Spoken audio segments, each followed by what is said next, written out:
रतनपुर गांव में जानकीराम नाम का एक आदमी रहता था। वे खेती बाड़ी करके अपना जीवन यापन कर रहा था।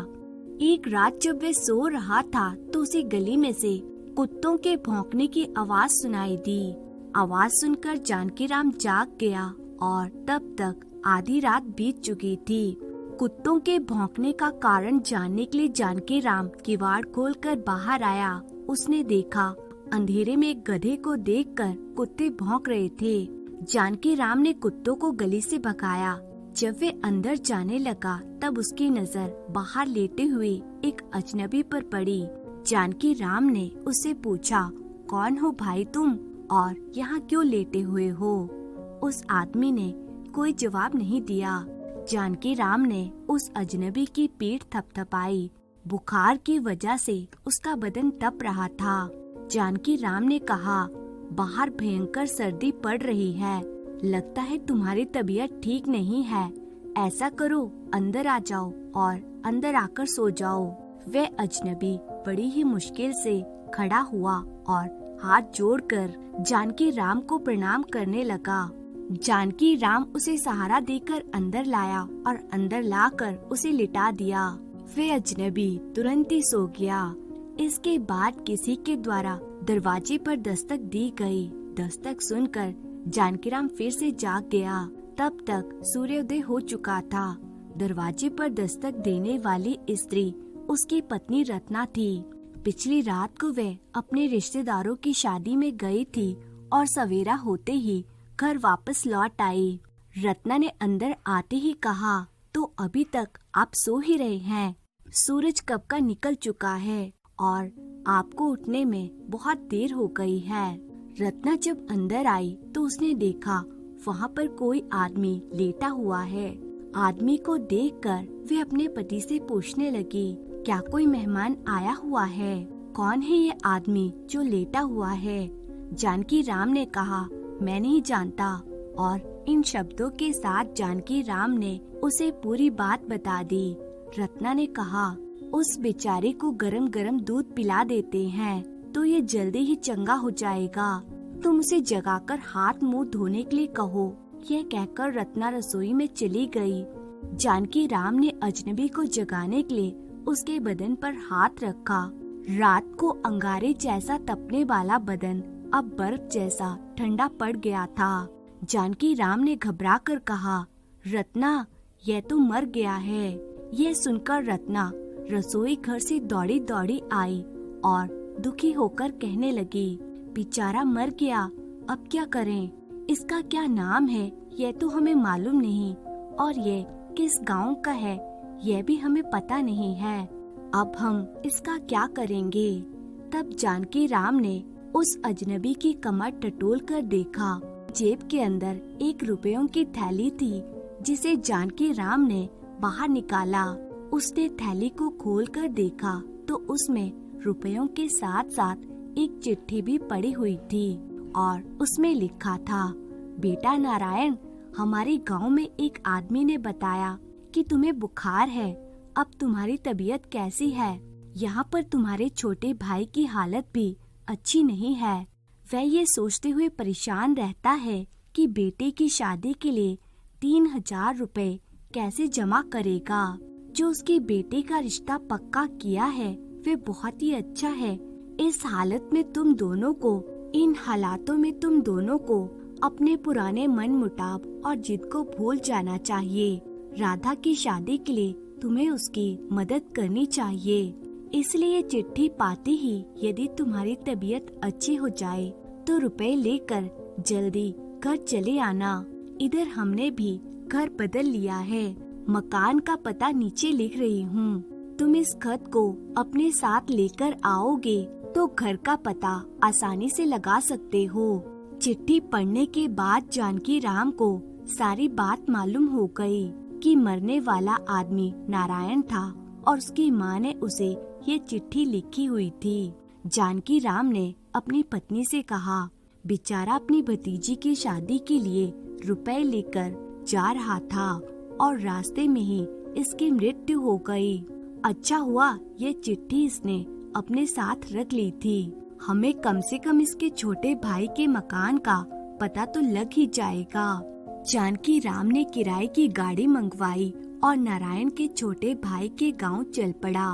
मकान का पता लगाने में उसे कोई परेशानी नहीं हुई, मगर घर में कदम रखते ही भीतर से आने वाली आवाजों को सुनकर वह दरवाजे पर ही रुक गया। घर के अंदर से शायद छोटे भाई की आवाज आ रही थी। उसने कहा, माँ, रुपए नहीं मिले तो वर के पिता को क्या समझाऊंगा, या फिर वो लोग शायद ये रिश्ता कहीं दूसरी जगह कर लेंगे। सामने बैठी औरत ने कहा, बेटा, यह तुम क्या कह रहे हो? ये रिश्ता तो बहुत ही अच्छा है। रुपयों के ना मिलने के कारण इस रिश्ते को तोड़ना ठीक नहीं है। मैंने तुम्हारे भाई को रुपयों के लिए चिट्ठी लिख दी थी, वह जरूर ही वक्त पर पहुंच जाएगा। ये कहते हुए माँ ने उसे समझाया। छोटा भाई फिर से बोला, माँ, तुमने मुझसे पूछे बिना ही बड़े भाई को चिट्ठी क्यों लिखी थी? भैया के रुपयों को मैं हाथ भी नहीं लगाऊंगा। उनके धन से मैं अपनी बेटी की शादी नहीं करूंगा। तब माँ भर्राए हुए स्वर में कहने लगी, अरे बेटा, छोटी सी बात को लेकर तुम दोनों भाइयों के बीच जो मनमुटाव हो गया है, उसकी वजह से तुम दोनों एक दूसरे का चेहरा भी नहीं देखते हो। मैंने सोचा था कि कम से कम राधा की शादी के बहाने ही तुम दोनों फिर से एक हो जाओगे। इतने में जानकी राम ने दरवाजे पर दस्तक देकर पूछा, क्या नारायण के छोटे भाई का मकान यही है? भीतर से 40 साल का एक आदमी दरवाजा खोलकर आश्चर्य से उसे देखने लगा और पूछने लगा, भाई, तुम कौन हो और अंदर आ जाओ। जानकी राम अंदर आकर बैठ गया और रुपयों से भरी हुई थैली वहाँ पर रखते हुए छोटे भाई को उसने वे चिट्ठी थमा दी। छोटे भाई ने चिट्ठी पढ़ी और कहा, ये चिट्ठी तो मेरी माँ ने लिखी है और भैया के नाम पर लिखी है। वे खुद आने में संकोच करते होंगे, इसलिए तुम्हारे पास रुपए भेज दिए होंगे। कृपया आप ये रुपयों की थैली को मेरे सामने से हटा लीजिए। जानकी राम ने कहा, आपके बड़े भाई खुद आना चाहते थे लेकिन आ नहीं पाए। आप दोनों की मुलाकात अब इस जिंदगी में नहीं हो सकती। इन शब्दों के साथ जानकी राम ने उसे सारा किस्सा कह सुनाया। अब छोटे भाई का चेहरा एकदम सफेद पड़ गया। माँ तड़प कर रोती है और छोटा भाई रोते रोते कहने लगा, भैया, मुझे माफ कर दो। उसे रोता हुआ देखकर भी थोड़ी सी भी सहानुभूति दिखाए बिना जानकी राम कहने लगा, जिंदा आदमी की कीमत लगाना मुश्किल है। आपके बड़े भाई का अगर आपके प्रति बहुत ज्यादा प्यार ना होता तो तबीयत खराब होने के बावजूद भी वह ये धन लेकर आपके पास क्यों चल पड़ते? आप अपने भाई के प्रेम से वंचित रह गए हो, अब उसे चाहकर भी नहीं पा सकते। इतने में 50 साल का एक आदमी वहाँ पर आया और उसने पूछा, यह सब क्या हो रहा है? आखिर हुआ क्या है? उस आदमी को देखते ही माँ और छोटा भाई दोनों ने रोना बंद कर दिया और हैरान होकर उसे देखने लगे। छोटा भाई उसके पास गया और बोला, भैया, क्या आप जिंदा हैं? मैं तो बेवकूफ ठहरा, आपकी महानता को ना समझ पाया। और यह कहते हुए उसने अपने बड़े भाई के पैरों को छू लिया। जानकी राम समझ गया कि यह व्यक्ति नारायण ही है, जिसे अब तक सब लोग मरा हुआ समझ रहे थे। सारा समाचार जानकर नारायण ने हंसते हुए कहा, मैं रुपयों की थैली लेकर परसों ही घर से निकल पड़ा था और राधा के लिए रेशमी साड़ी खरीदने के लिए मैं शहर की एक दुकान में गया। वहाँ पर एक बूढ़ा भिखारी मांगते मांगते मेरे पीछे पड़ गया। उस पर मुझे दया आ गई और मैंने रुपयों की थैली में से 1 रुपया निकालकर उसे दे दिया। इसके बाद मैं दुकान में पहुंचकर साड़ियाँ देखने लगा, पर वे बूढ़ा आदमी मेरे पीछे ही लगा हुआ था, इसलिए मुझे उस पर संदेह हुआ। मैंने साड़ियाँ खरीद ली और रुपयों की थैली निकालने को हुआ, तभी देखता हूँ कि थैली गायब थी। इसके बाद मैं सीधा घर पर पहुँचा और फिर से रुपए लेकर तुम्हारे घर के लिए चल पड़ा। जानकी राम के घर में जो आदमी मर गया था वह शायद वही चोर होगा। यह कहते हुए नारायण ने जानकी राम को समझाया। माँ ने खुश होते हुए कहा, अच्छा हुआ उस चोर ने मरकर हम लोगों का भला ही किया। उसकी वजह से तुम दोनों भाई एक बार फिर से एक हो गए हो। तब जानकी राम ने कहा, माँ जी, उस चोर की वजह से नहीं बल्कि आपकी लिखी हुई चिट्ठी का ही यह कमाल है। इधर नारायण और उसके भाई ने जानकी राम का धन्यवाद किया कि उसने चोरी किए हुए रुपयों की थैली को उन तक वापस पहुंचा दिया और साथ ही जानकी राम को शादी का निमंत्रण भी दिया। इसके बाद जानकी राम वापस अपने घर पहुंचा और उसने उस चोर का दाह संस्कार करवाया। अब जानकी राम के मन में यह संतुष्टि थी कि उसने आज कई सारे पुण्य के काम किए हैं, जैसे चोरी की हुई रुपयों की थैली को वापस सही जगह पर पहुंचाया, उस चोर का दाह संस्कार भी किया और नारायण के रूप में अब उसे एक अच्छा मित्र भी मिल चुका था। दोस्तों, कहानी यही समाप्त होती है। उम्मीद है आपको पसंद आई होगी। चौगामा नाम के एक गांव में एक किसान रहता था। उसके खेतों में बड़ी अच्छी फसल होती थी। अनाज के घर में भंडार भरे रहते थे। बाड़े में एक से बढ़कर एक भैंस और गाय बंधी हुई थी। बैलों की जोड़ी तो उसके पास ऐसी थी जैसी गांव में किसी के पास नहीं थी। किसान के घर में दूध दही की कोई कमी नहीं थी। किसान का एक बेटा था जिसे काम से कोई मतलब नहीं था। वह दिन भर खेलता, मौज मस्ती करता। किसान ने भी उसे कभी काम करने के लिए नहीं कहा। बस यही सोचा उम्र के साथ अपने आप ही काम धंधा संभाल लेगा। पर देखते ही देखते सब उलट पुलट हो गया। बुरे दिनों की ऐसी मार पड़ी कि किसान तो खाट पर ऐसा लुढ़का कि फिर वापस नहीं उठ सका। किसान का शरीर निष्प्राण हो चुका था। यह देखकर किसान की पत्नी राधा बेहोश होकर गिर पड़ी। 2 घंटे बाद होश आया तो हाथी दांत की चूड़ियां तोड़कर कोने में जा बैठी। किसान का गांव में काफी नाम था।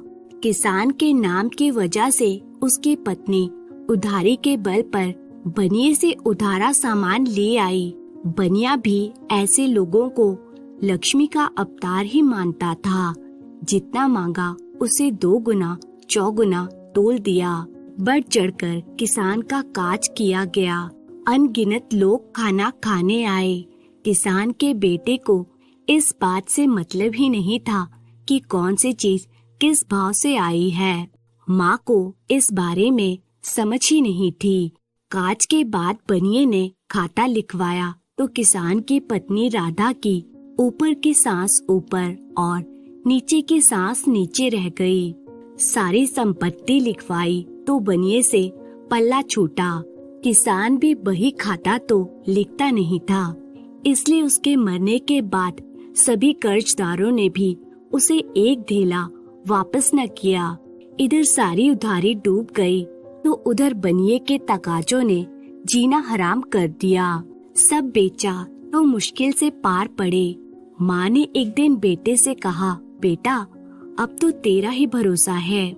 जब तुम्हारा बाप जिंदा था तो तेरा जिद्दीपन अच्छा लगता था। अब अगर तुमने होश नहीं संभाला तो भीख मांगनी पड़ेगी। तुमसे भी तो कुछ नहीं छिपा है। बेटा कहने लगा, मैं सब समझता हूँ माँ, तो मुझे मत समझाओ, मगर कमाने के लिए तो मैं परदेस ही जाऊंगा, क्योंकि यहाँ मेरा जी नहीं लगता है। अगर तू चाहती है कि मैं रुपए कमाने परदेस जाऊं, तो सुबह बाजरे की 7 रोटियां बना देना, पड़ोस से दही मांग लाना, और मुझे कुछ नहीं चाहिए। अब तक जो हुआ सो हुआ, मगर अब चाचा से चौगुना ना करके दिखाऊं तो कहना। राधा ने भी जब बेटे के मुंह से दही मांगने की बात सुनी तो उसकी आंखें भर आई कि समय समय की बात है, मैं पूरे गांव में छाछ बांटती थी, मगर आज देखो घर में तिलक लगाने के लिए भी दूध नहीं है। आंसू पोंछते हुए बोल बैठी, ठीक है बेटा, मगर परदेश में होशियारी से रहना।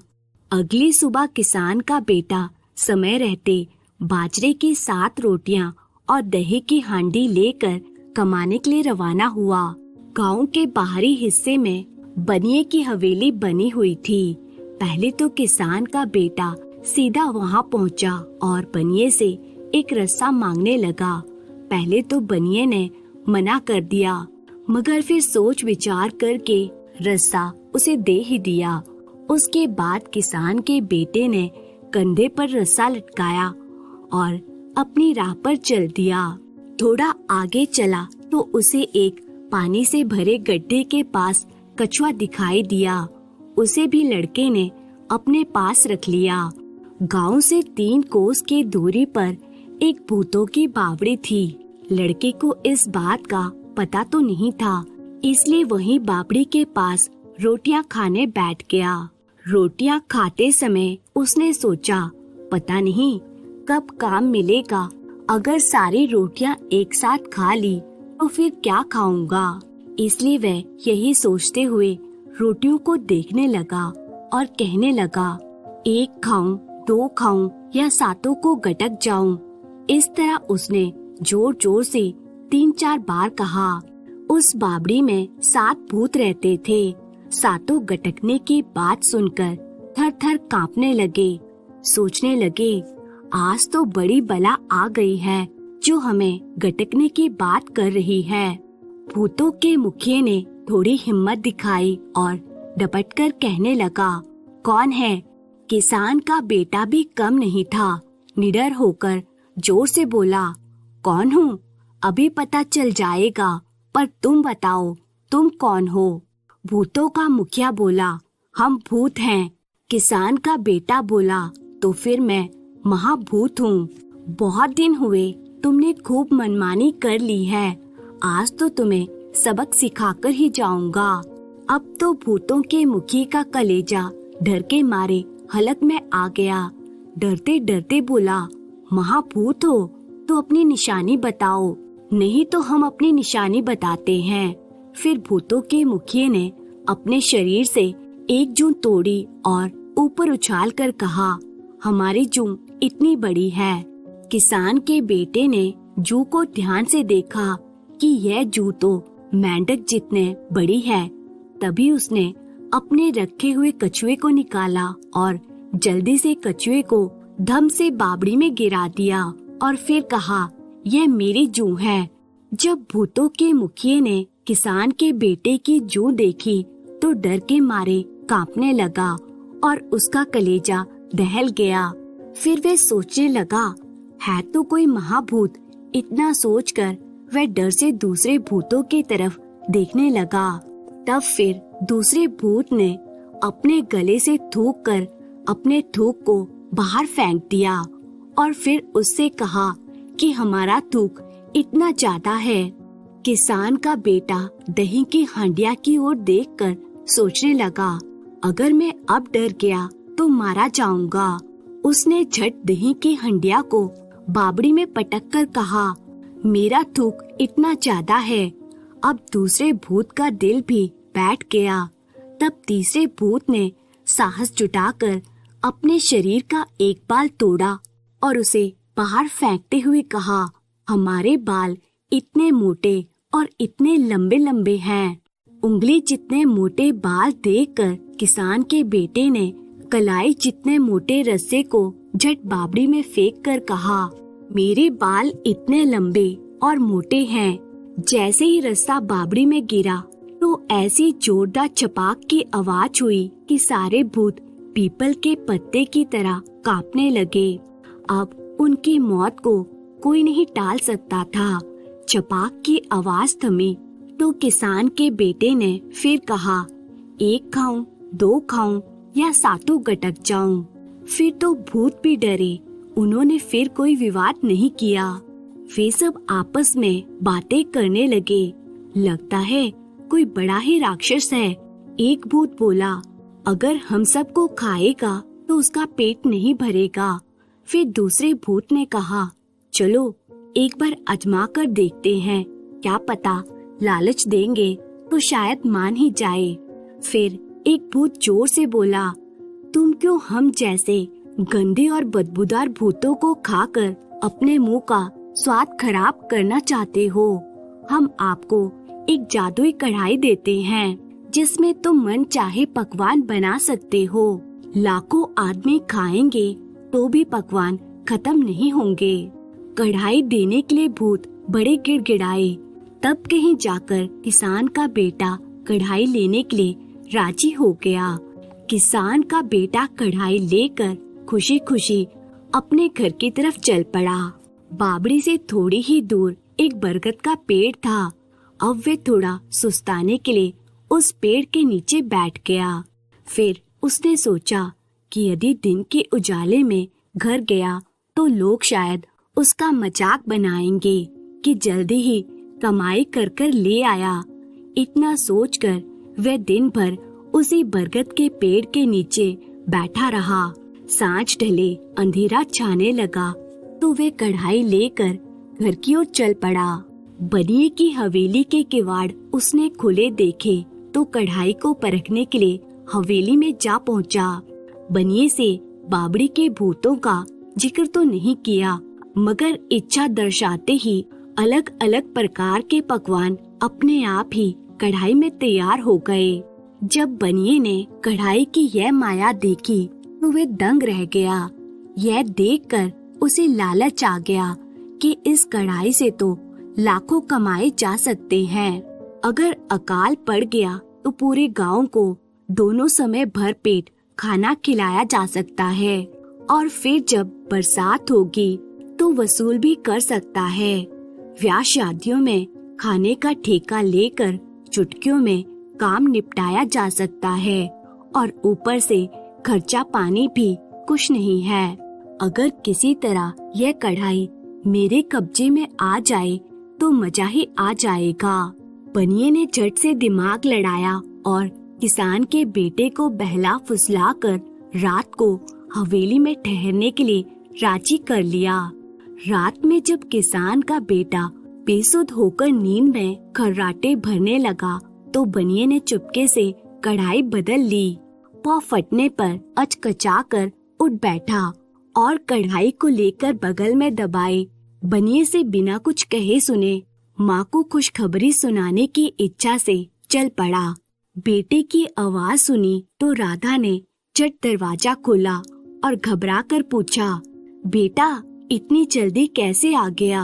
बेटा मुस्कुराकर बोला, माँ मैं एक दिन में ही इतना कमा कर लाया हूँ कि दुनिया का पेट भर सकता हूँ। फिर बेटे ने माँ को सारी बात सुनाई तो माँ को तनिक भी विश्वास नहीं हुआ। फिर बेटे ने माँ को चमत्कार दिखाने के लिए कढ़ाई को सामने रखकर खाने की इच्छा दर्शाई, मगर कढ़ाई खाली की खाली रह गई। बेटे का मुंह तो उतर गया, उधर माँ का भी मुंह उतर गया। उसे अब भूतों के छल पर बड़ा गुस्सा आ रहा था। किसान का बेटा भूतों को सबक सिखाने के इरादे से उसी बावड़ी के पास जा पहुंचा। फिर जोर जोर से कहने लगा, एक खाऊं, दो खाऊं या सातों को गटक जाऊं। यह सुनकर भूतों को तो अब पानी में भी पसीना आ गया। डरते डरते कहने लगे, अन्नदाता थोड़ा सब्र रखें, अगर हमसे कोई भूल हुई है तो हमें बताएं। भूतों की नबज तो किसान के बेटे की पकड़ में आ ही गई थी। अब भला वे क्यों पीछे रहने वाला था। दहाड़ कर बोला, तुम्हें सब पता होते हुए भी तुमने मुझसे धोखा क्यों किया? अगर मैं अपने पर आ गया तो यहाँ से 50-50 कोस की दूर तक भूतों का नामो निशान मिटा दूंगा। भूत हाथ जोड़कर सोने की मिंगने करने वाली बकरी किसान के बेटे को देने लगे। किसान के बेटे ने भी बकरी की परख की तो उसे भूतों पर विश्वास हो गया। फिर वह बकरी को लेकर गांव की ओर चल दिया। बनिया भी अब उसे गली में ही मिल गया। चिकनी चुपड़ी बातों में फंसाकर उसे अपनी हवेली ले गया और कहने लगा, अरे बेटा तुम्हारा और हमारा तो कई पीढ़ियों से उठना बैठना है। अगर दूध दही की तकलीफ थी तो मुझे कह देते, एक की जगह 7 भैंसे बाड़े में बंधवा देता। किसान के बेटे ने तो बिना सोचे समझे कह दिया कि सेठ जी, यह कोई मामूली बकरी नहीं है, यह तो सोने की मींगने देने वाली बकरी है। बनिए ने मुंह पिचका कर कहा, जा रे बाबले, ऐसा भी कहीं होता है? लड़का कहने लगा, मैंने अपनी आंखों से देखा और परखा है। बनिया फिर बोला, किसी भूत प्रेत ने तेरी नजर बांधी होगी। अगर बकरियां सोने की मींगने करती तो गडरिए बकरियां लिए जंगल जंगल क्यों फिरते। किसान के बेटे से अब चुप ना रह गया, उसने बकरी का चमत्कार दिखा दिया। वैसे तो बनिए को पूरा विश्वास था, मगर मन की बात होठों पर लाए तो वे बनिया ही कैसा। रात को फिर बनिए ने किसान के बेटे के चारपाई से दूसरी बकरी बांध दी। अगली सुबह जब किसान का बेटा बकरी लेकर घर पहुंचा तो उसने अपनी माँ को बकरी की खासियत के बारे में बताया, मगर जब उसने माँ को बकरी का चमत्कार दिखाया तो उसे फिर से नीचा दिखना पड़ा। बकरी ने तो दूसरी बकरियों की तरह ही मींगने कर दी। माँ फिर बोली, बेटा, आज के जमाने में आदमियों का ही भरोसा नहीं तो भूतों का क्या भरोसा करना। इन प्रपंचों में मत पड़ो और सीधा कमाई का जुगाड़ करो। राधा की आंखों से आंसू छलक आए और बोली, तुम्हारा बाप जिंदा होता तो क्या ऐसे दिन देखने पड़ते। मगर बेटे के सर पर तो भूत सवार था, वे किसी की बात मानता भला। बिना कुछ कहे सुने फिर से 7 रोटियां लेकर बावड़ी की तरफ चल पड़ा। बावड़ी के पास जाकर कड़कते हुए बोला, 1 खाऊं, 2 खाऊं या 7 को गटक जाऊं। ये सुनकर भूतों के तो डर के मारे कलेजे धड़कने लगे। एक साथ कहने लगे, अन्नदाता, अब क्या भूल हो गई हमसे। अगर हमें खाना ही चाहते हो तो आपकी मर्जी। किसान के बेटे ने गालियां निकालते हुए कहा, चांडालो, जुबान के पक्के होते तो तुम भूत क्यों कहलाते। धोखा दिए जाते हो और डरते भी जाते हो। गुस्सा तो इतना आ रहा है कि बस तुम्हें क्या बताऊं। भूत बोले, बेकसूर भूतों पर गुस्सा करना आपको कतई शोभा नहीं देता। एक बात बताइए कि आप यहाँ से सीधा घर जाते हो या रास्ते में कहीं रुकते भी हो। जवाब देते समय किसान के बेटे का माथा ठनका और उसने कहा, एक रात के लिए मैं बनिए की हवेली में रुकता हूँ, पर इसे तुम्हें क्या। भूतों ने कहा, आज रात ही इसका पता चल जाएगा। अगर कल आपको हमारा धोखा नजर आए तो जैसी आपकी इच्छा हमें मारना या खाना।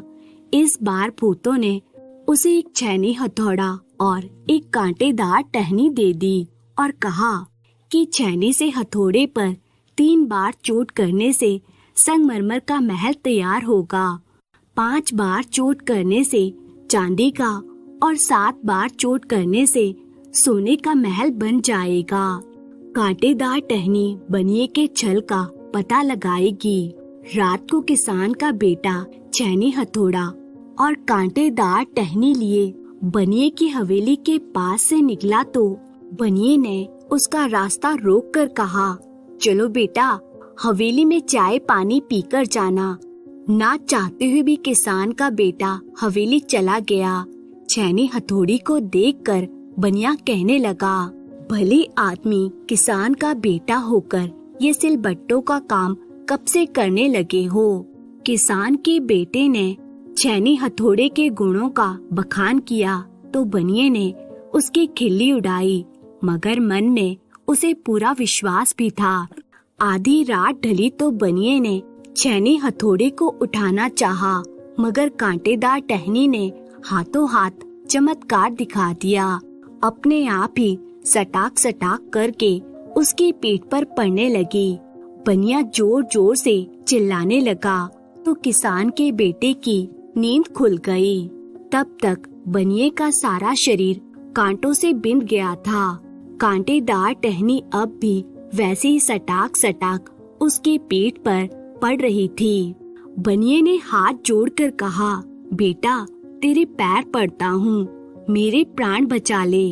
किसान का बेटा मुस्कुराया और कहने लगा, जैसी करनी वैसी भरनी, अब बता मेरी बकरी और कढ़ाई कहाँ है?